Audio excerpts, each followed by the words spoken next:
All right. Morning. Sure. Yep. I think we're all. It's like everybody can hear me. Okay. So we're on problem 15, just kind of plugging along here. Hopefully everybody had fun in the snow. It's a nice surprise to have snow. Get it? All right, so 4 kilograms of water at 100 degrees Celsius fills a closed container having a volume of 1 meter cubed.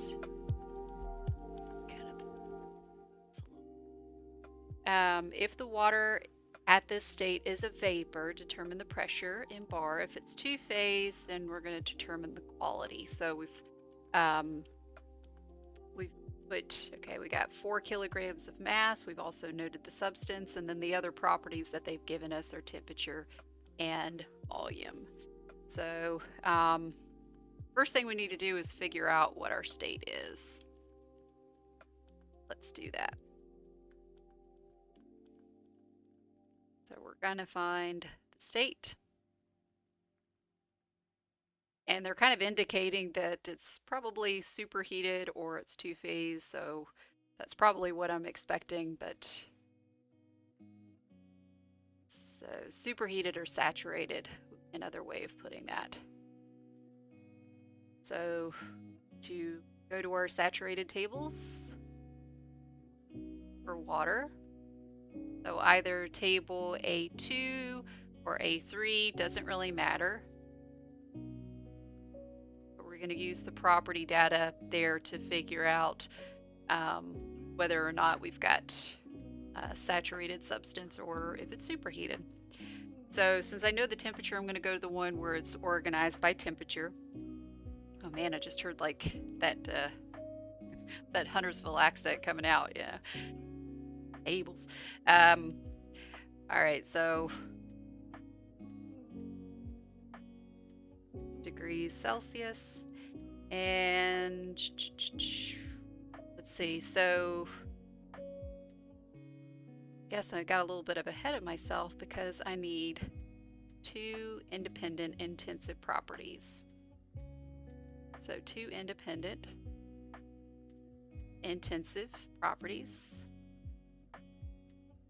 So I'm just gonna make a list of the ones that I know, right, or that I'm familiar with, not just for this problem, but just in general. So the intensive properties that I know and am familiar with at this point, I know temperature, pressure, specific volume, and now, based on the last lecture, we know quality as well. So, of course, I've got my temperature, and the other thing that I can get my hands on pretty easily is my specific volume. So, right, and so that's just, I just need to calculate it. So it's volume divided by the mass, so 1 divided by 4, so 0.25 meter cubed per kilogram. And so based on that information, right, so I know that if it's going to be saturated, it's going to have to be between the V sub F and the V sub G value. Remember that V sub F, you could see that it's already been multiplied by 1,000. And so if that specific volume is between 0.00104335 and 1.673, then it's saturated, and it is. So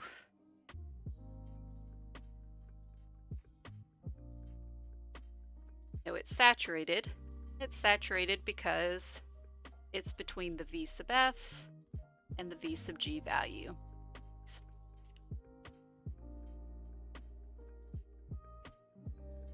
Right, where the V sub F was the 0.00104335, and the V sub G is the 1.673. All right, and so really what we're wanting to find, we want to know what the quality is. And I guess really the way that I wrote it over here in an A-B format over here in my find, probably not the best. So we wanted the pressure if it's superheated and the quality if it were saturated. So, but if we needed it, say wanted pressure, well, it's the only possible pressure that it could be at and be saturated at 100 degrees Celsius.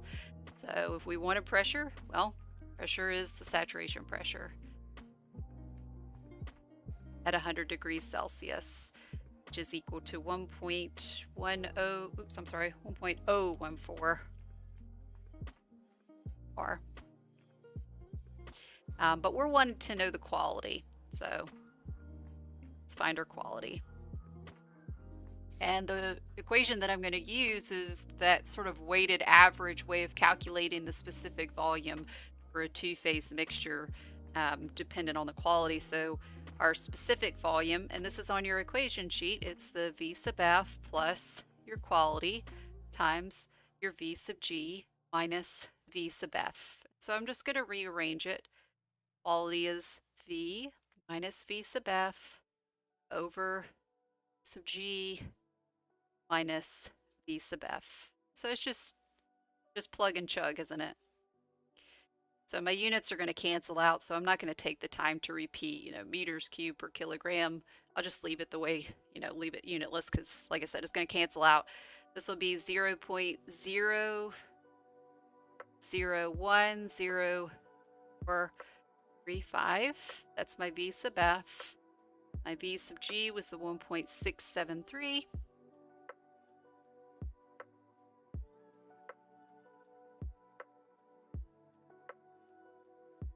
And so I end up getting 0.149. Typically you see it expressed as a decimal, but it's okay if you want to put it as a percent, that's okay as well. So either one of those is fine.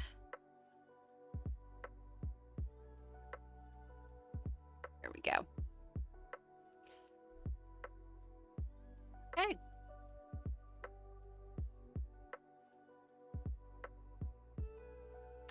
All right, so problem 16 is a little bit different in that we don't have water. We've had water for every single one of our problems, but we have carbon dioxide here. And the only difference is I just don't have saturated tables for carbon dioxide, but that's okay. So they're going to tell us, that, okay, we've got a 1 meter cube tank. So we should put that, oh yeah, there's my 1 meter cube tank. Holds a two-phase mixture of carbon dioxide. So it's at negative 17 degrees Celsius.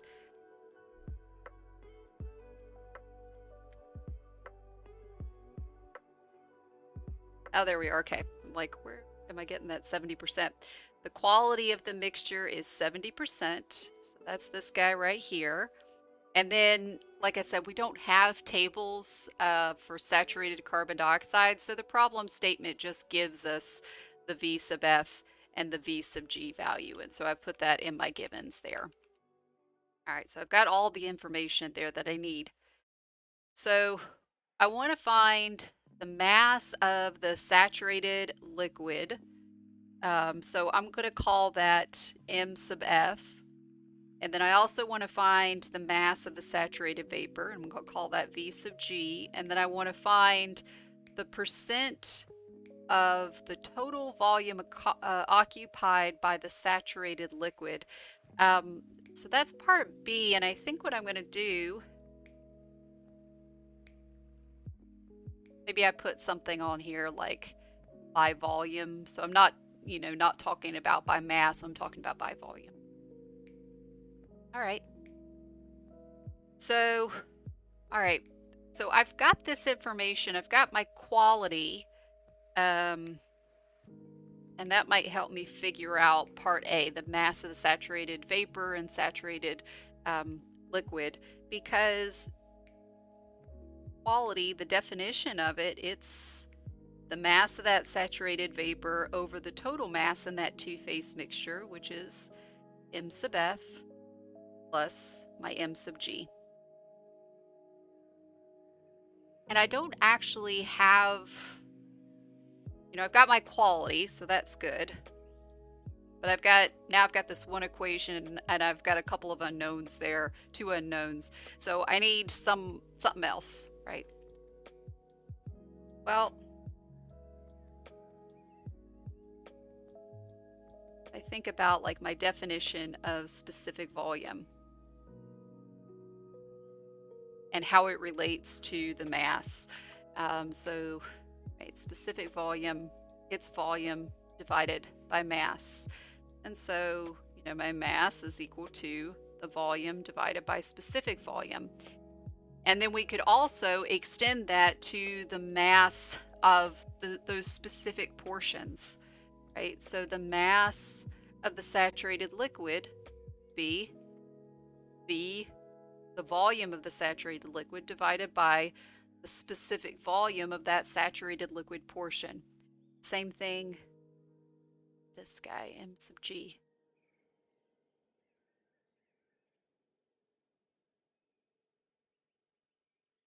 All right. So, perfect.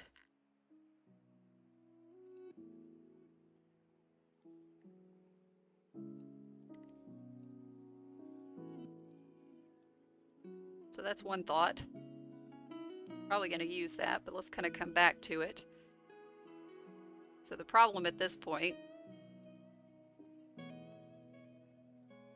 don't know V sub F and V sub G. I don't know those. In fact, that's probably something I need for part B. Okay.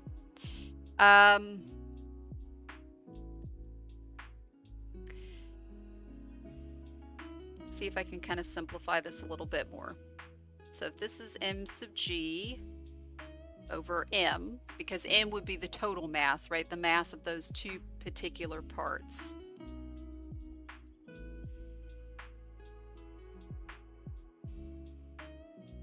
Well, let's see.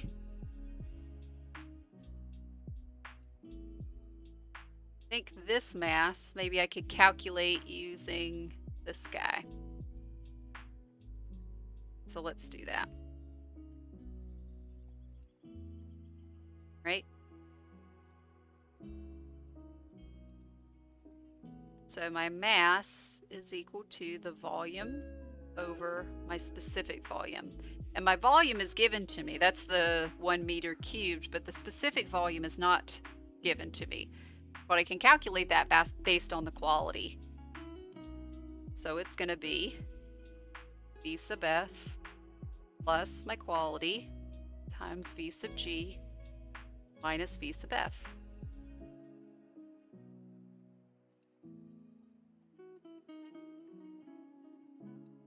Right? So if I think about, you know, what I know the volume, that's the 1 meter cubed. I know the V sub F, I know the V sub G, I know the quality, I know all of those things, and so I should be able to calculate what that mass is. So if I plug those in, and I don't believe I need any unit conversions or anything like that, go ahead and give you the specific volume though.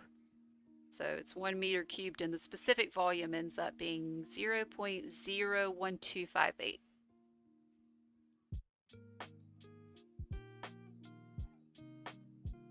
So it's meters cubed per kilogram. And so the mass is 79.46. That's in kilograms. Perfect. And so, if we bring that down, we can calculate what the M sub G is, right? Because it's going to be the quality times that 79.46. And so I've got an M sub G of 55.62.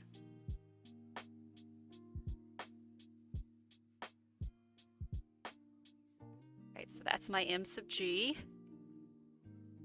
I'm going to go ahead and kind of highlight that a little bit since that's my final answer for that guy. And then as far as the mass of the saturated liquid, well, it's related to that total mass and the mass of the saturated vapor. So I know in this two-phase mixture that the mass is equal to the mass of that saturated vapor plus the mass of the saturated liquid. right? Because there's only two phases in that two-phase mixture.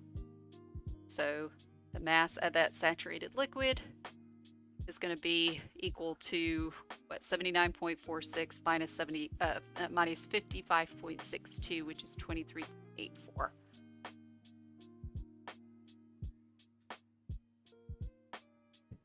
Right. Kind of highlight that guy as well. All right, and then, as we were sort of brainstorming about the tools that we had at our disposal, I think we might be able to get the part B now. So if we want the percent saturated liquid by volume,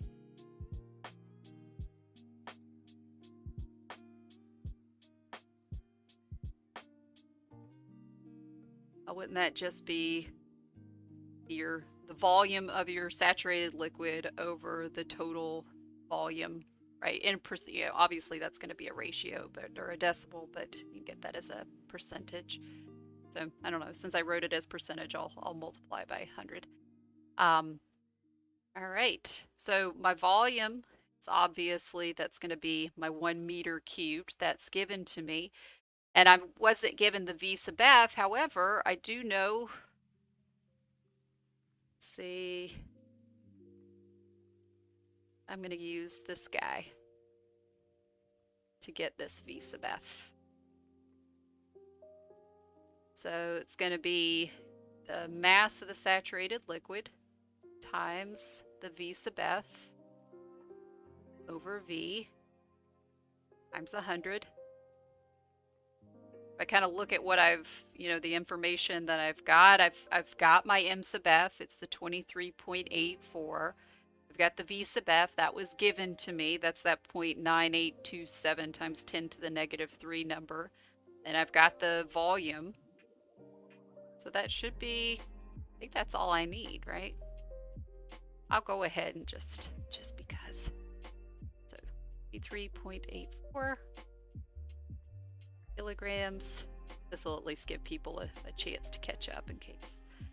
And this is 0.9827 times 10 to the negative 3 meters cubed per kilogram divided by 1 meter cubed.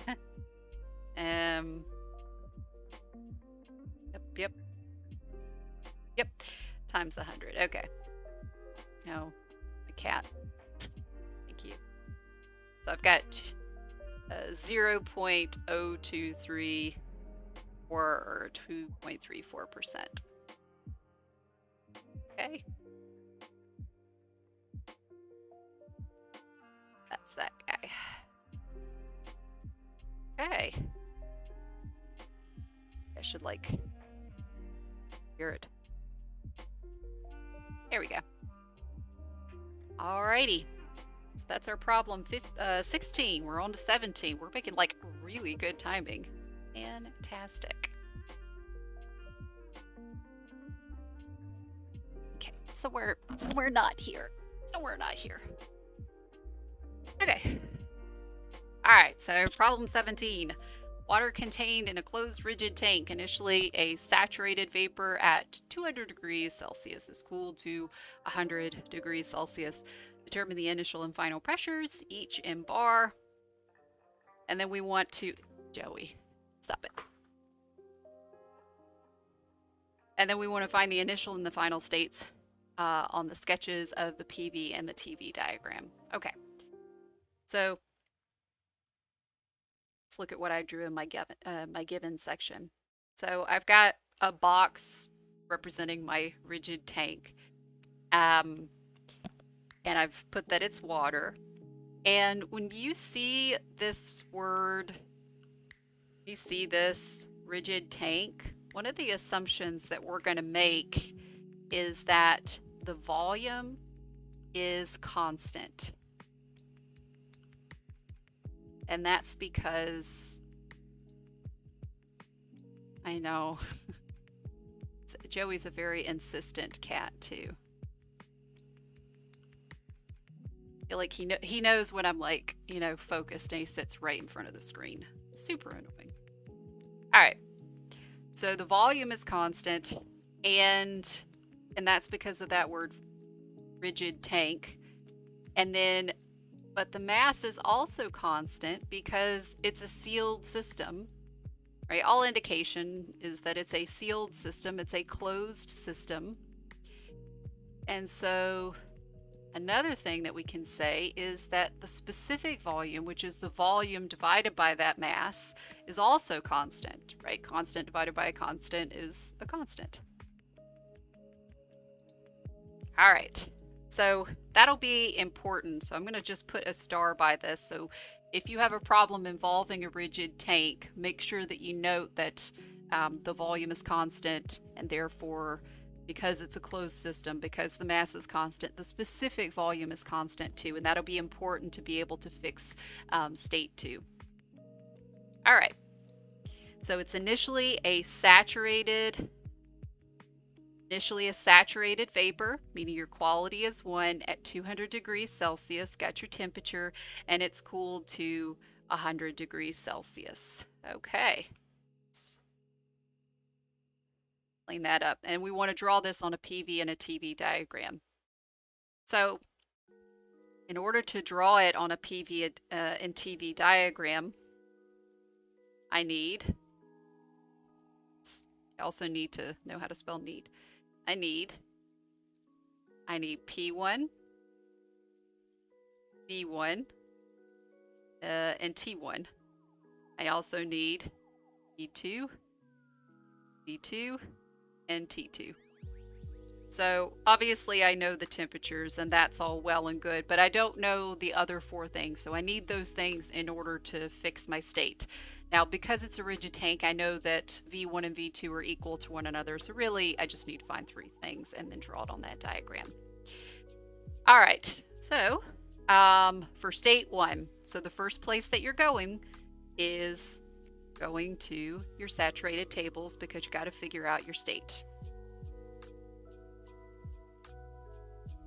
And well, actually, you kind of already know your state, don't you? It's saturated. And it's saturated because you have a quality.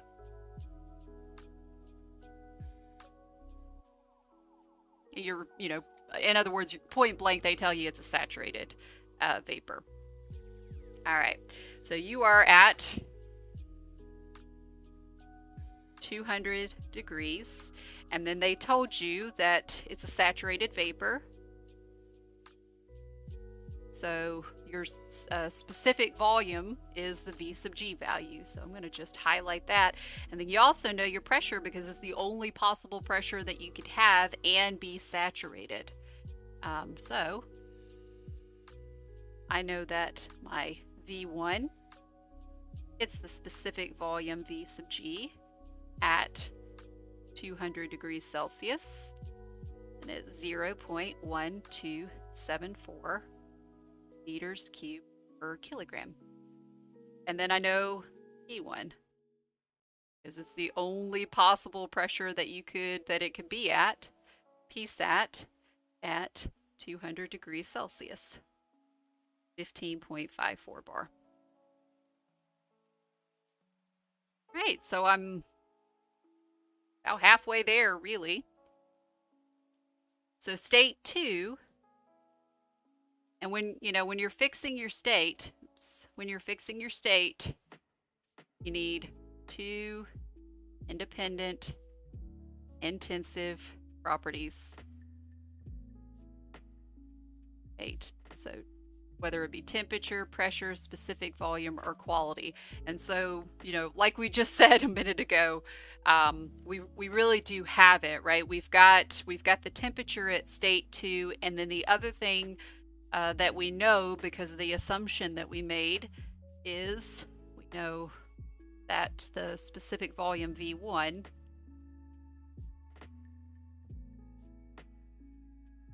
and V2 are equal to one another. So T2 was 100 degrees Celsius, and V2 is equal to V1, which is 0.1274 meters cubed per kilogram. So I'm going to kind of zoom in here. So just like always, you're going to go to your saturated tables, not because you are assuming that it's saturated, but because you're going to use the information there to figure out what phase it's in. So at 100 degrees Celsius, if your specific volume is between the V sub G and the V sub F, then absolutely you're saturated. Otherwise, it's going to be in the superheated region. And here you can see, right? It's saturated. So it's saturated at state 2 because we're between that V sub F and the V sub G value. Perfect. And so I guess that's super easy, isn't it? Yeah. Yeah, super easy because now I know P2 because it's the only possible pressure that it could be at. It's Psat at 100 degrees Celsius, and that's 1.014.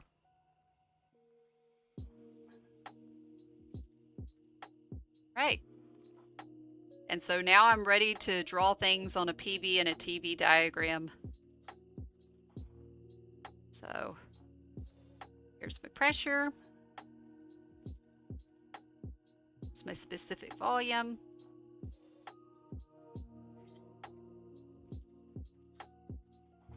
Here's my temperature.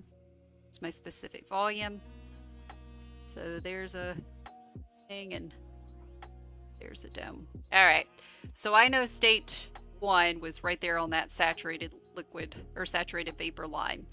So put him right there. There's 1. Here's 1. And this is, what was this, 200 degrees? And then P1 we said was 15.54 bar.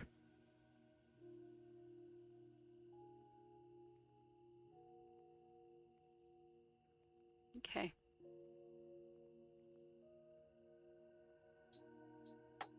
Sure, I put my units there. So I know this is 0.1274 meters cubed per kilogram, 0.1274 meters cubed per kilogram. And then P2, of course, the pressure went down to 1.014. And the temperature also went down to 100 degrees Celsius. And no surprise, so it's obvious. That's state 1, that's state 2. And I'll, in case I don't know which one is bigger, I'll put it going down. And that's it. That's really all I need to do to get full credit. I've drawn state 1 and state 2. I've drawn a dot for them. I've labeled them. I've drawn them, you know, in the correct location with respect to that liquid vapor dome. And then I've labeled all the coordinates. And I've drawn the process path correctly between them. So let me actually write that down. So to get full credit,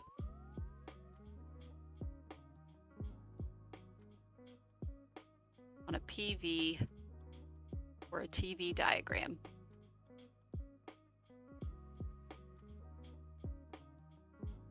and you know, for a test is usually, well, at least for the test coming up, be asked to do it for a particular process. So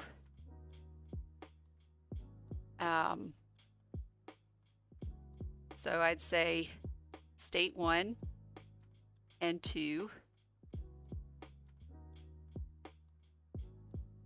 drawn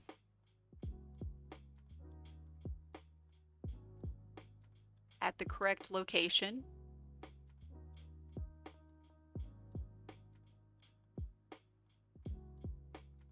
Respect to the dome. So, right, if it's compressed, it's clearly, that dot is clearly in the compressed region. If it's in superheated region, it's clearly in the superheated region. With the coordinates, and when I say coordinates, I mean, you know, the pressure, the specific volume, or the temperature, the specific volume labeled with units, right? So it's clear looking at your diagram, your specific volume at state 1 and state 2, it's clearly 0.1274 meters cubed per kilogram. And then the other thing is process path.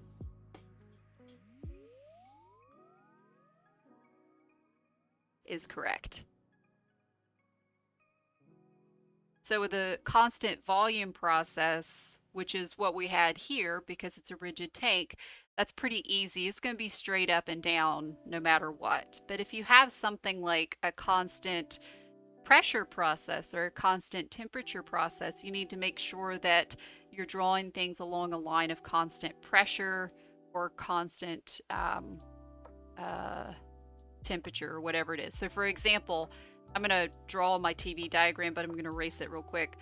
If you had a process that's a constant pressure process, well, on a TV diagram, you need to make sure that you have, you know, draw yourself a line of constant pressure and make sure that maybe your state 1 and state 2 are, you know, you clearly draw that process path so it goes straight across and straight up.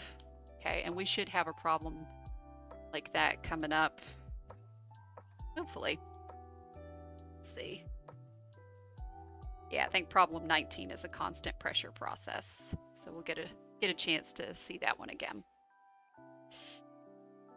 Okay, so problem 18. We're coming up on time, I guess. We still got time, so 9:55, so we still got a little bit of time. If we finish up these problems, what we'll probably do, I'll make up a few extra problems for us to go over and just make sure that we have lots of time to practice before your test. All right, so water vapor is cooled in a closed rigid tank from 520 degrees Celsius and 1 bar to a final temperature of 270. And once again, we've got that rigid tank. And so I'm going to go ahead, because it's a rigid tank, I'm going to go ahead and before I forget, you know, my volume is constant because it's a rigid tank. It's a sealed, closed system, right? There's no indication that there's a valve that's been opened or anything. So my mass is constant. And so those two things together mean that my specific volume is constant. And if you just want to put specific volume as constant, that's okay too. That's fine.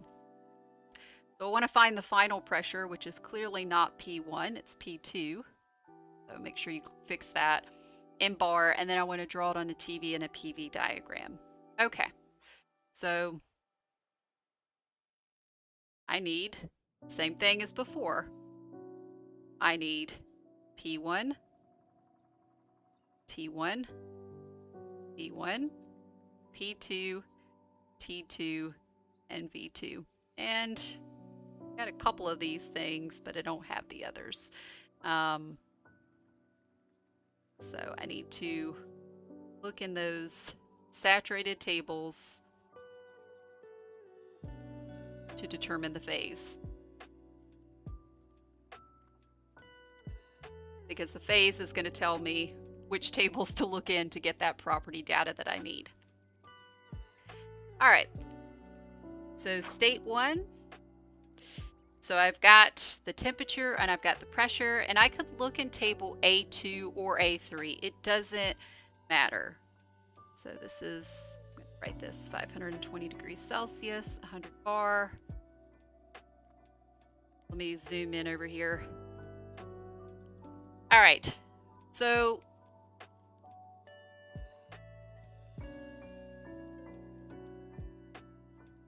clearly we're off the charts.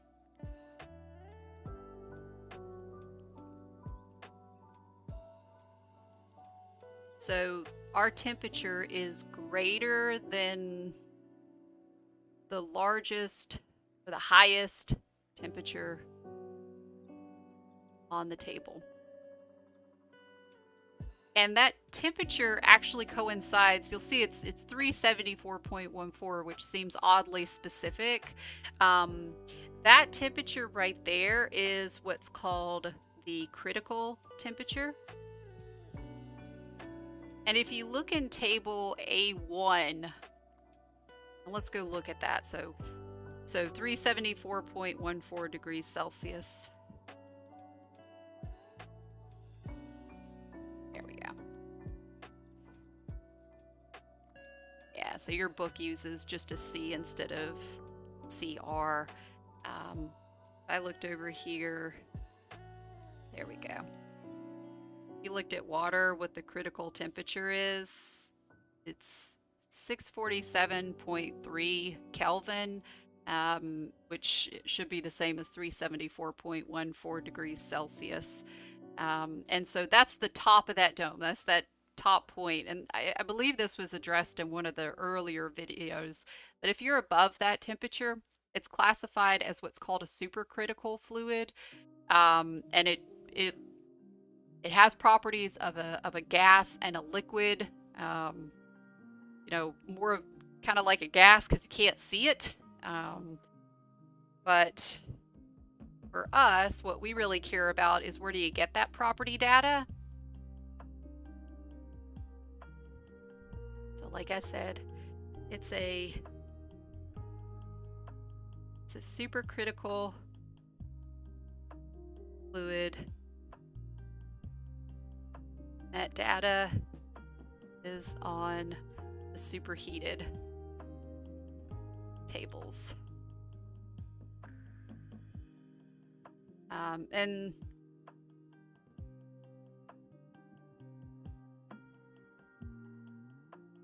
you would sort of know, so you would go to, if you looked at table A3, you would go to those superheated tables anyway. It would give you the same information or the same like map. Go to the superheated tables because at 100 bar, you'd see that our temperature is greater than that 311.1 degrees Celsius. So, you know, table A2 actually kind of pinpoints it's not actually a superheated vapor. It's what we really call a supercritical fluid. But we're going to the same place, right? All right, so table A4.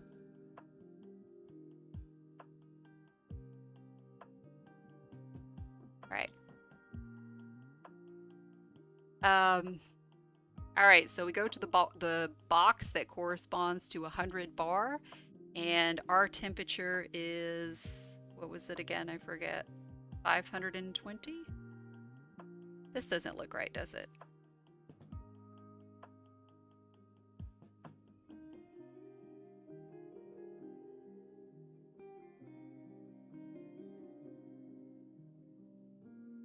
I think I've pulled off a section of those compressed tables. It's okay. So take a stroll with me in the actual tables to the superheated tables. All right, so at 100 bar.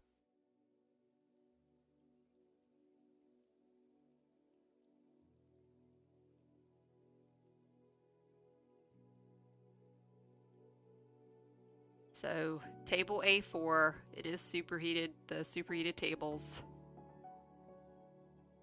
And at 520, it's like our specific volume is this guy right here. So 0.03374. So I'm actually going to make my notes a little bit prettier, but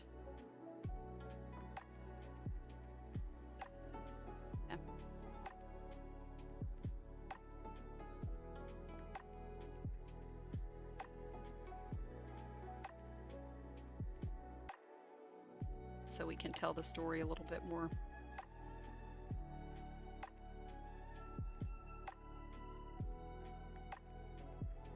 Yeah.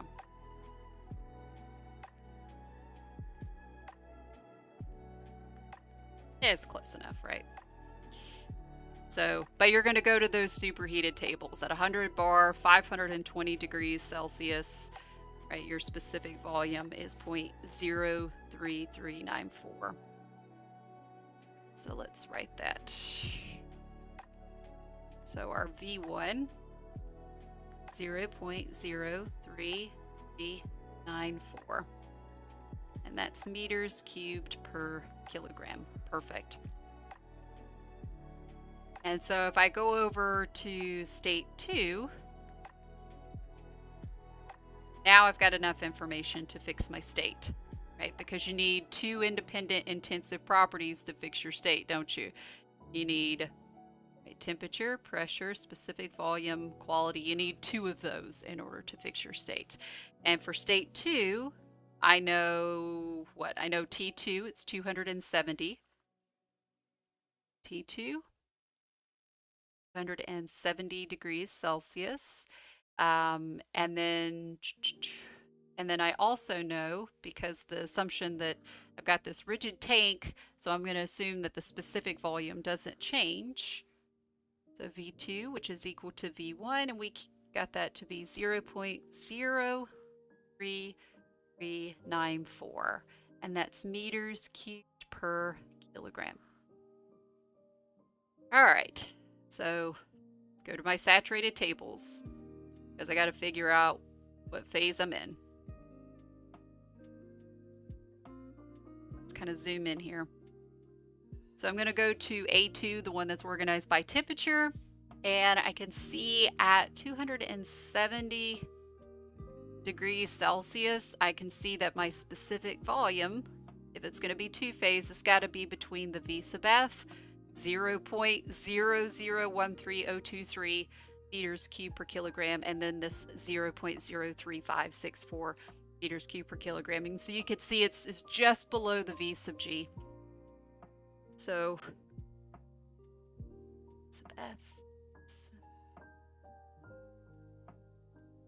So since it's between those two, I know it's saturated. All right. And so I also know by that same measure, now I know what the pressure is.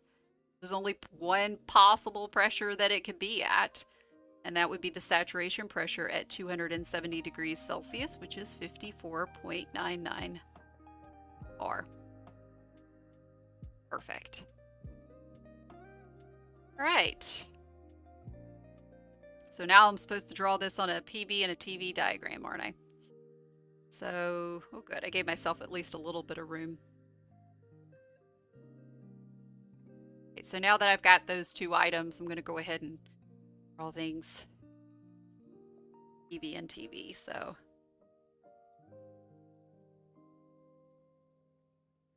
I'll draw my TV diagram first. So one thing that I'll, kind of take a note of is, remember this temperature right here? This is actually the critical temperature. I'll put it as TC since that's what's written in your book. But that TC, it's that 374.14 degrees Celsius. Right? Not absolutely necessary for you to write, but I would go ahead and at least, note that your temperature T1 is above that. So it was 5, I think. Yeah. So 520 degrees Celsius. And then your T2 is 270. So let's put him down here. Probably a little too low, isn't it? 270. So it's our state 1.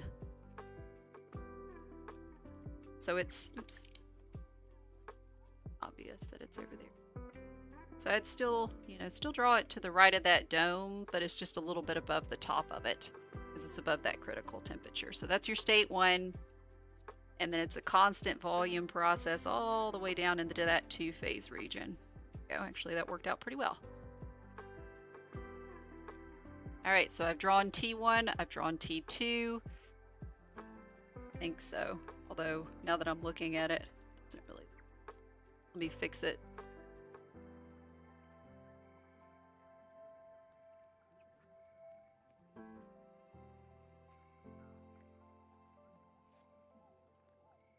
There. Kind of. Huge dot for state 2.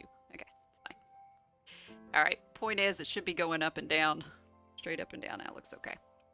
And then I guess the only other thing I need to do is put my specific volume. So that was the 0.03394 meters cubed per kilogram. And I think that's it. So I would get full credit for this because I've drawn state 1 and state 2 in the correct locations with respect to that vapor dome. I've drawn the process path correctly between them, and I've clearly labeled T1, T2, V1, V2. Perfect. And then my PV diagram.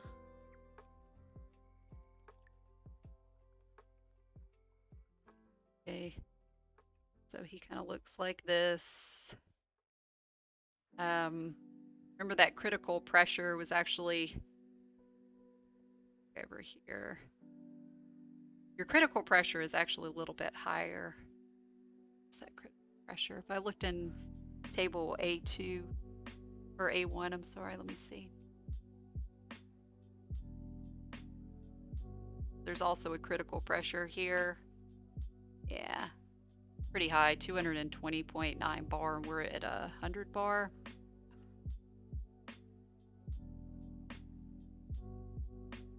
So E1 was my 100 bar.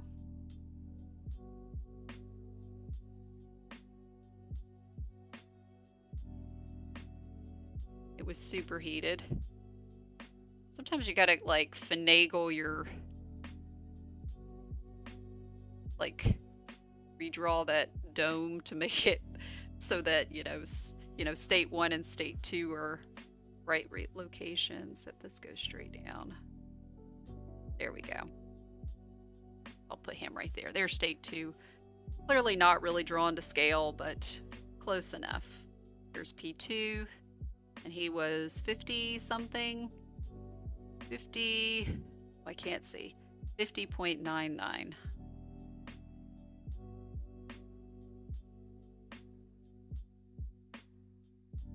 Okay.